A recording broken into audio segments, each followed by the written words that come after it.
দেখেন সকাল সকাল কি মুসিবত, আমার ক্যাপ্টেন আজকে মারপিট করে মাথার মুকুটটা ভেঙে পুরো একদিকে ঝুলাই ফেলছে।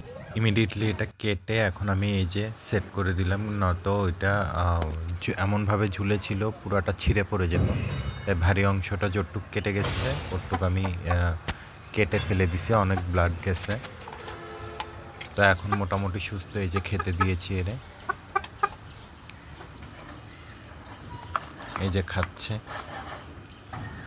সবাই দোয়া করবেন আমার ক্যাপ্টেনের জন্য।